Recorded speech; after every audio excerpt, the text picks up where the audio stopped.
What's the biggest difference between returning in college and at the pro level with the game just being faster? Yeah.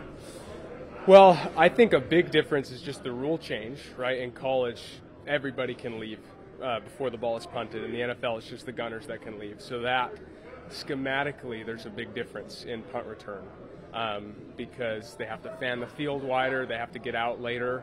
And so kind of understanding where the return yards are based on that schematic difference is, I'd say, the biggest difference.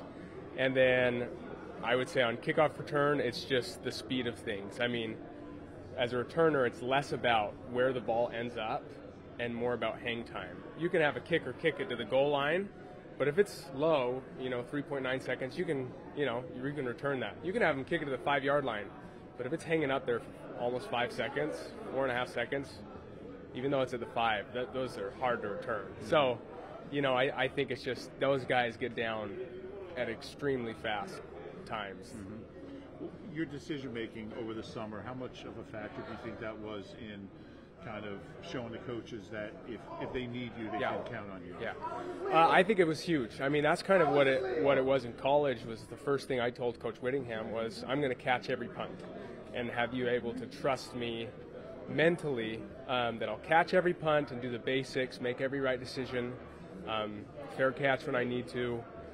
And that was the first step, right? I think building that trust before showing off your skills and your abilities is just as important. And so for me, that's kind of the mindset that I came in here with. Same thing as a receiver. It's, you can plug me in at any position and I'll know what to do. You'll trust me to know what to do.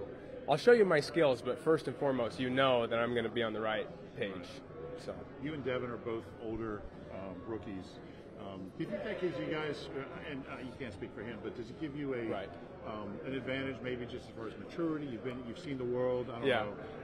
You're coming in and you're not wide-eyed, at least as far as we can tell. Yeah, I think it does. I mean, it's cool that this is one of the few areas of life where being 25 years old would be considered like, oh, you're an older rookie, But it does. I mean, I've come in here and look at our receivers room, right? To be able to learn from Devontae Smith every day is a dream come true. And so it's kind of a unique scenario, though, for me, because I look around and I'd say 90% of the time I look at a lot of these guys who have been in the league for a few years and I'm like, gosh, you guys are so wise and old and I'm so young, I just want to learn. And then the other 10% of the time I'm like, you guys are like immature and young. I'm older, so it's a funny dynamic.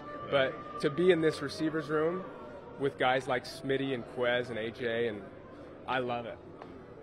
Whenever you do get a chance to get into a regular season game, how prepared do you feel like you are? Yeah. Well, I do a lot of visualization, to put myself in that mindset. So I'm not going to be wide-eyed. That's never the type of person I've been, and I hope that my teammates trust me enough. That's kind of what I've been working on, but I live for that moment. I'm excited for that moment, and preseason games were interesting and unique. You don't sometimes get a chance to show everything that you can do, but I feel like my body of work throughout camp has given my teammates the ability to trust me and coaches, so I'm excited for that moment.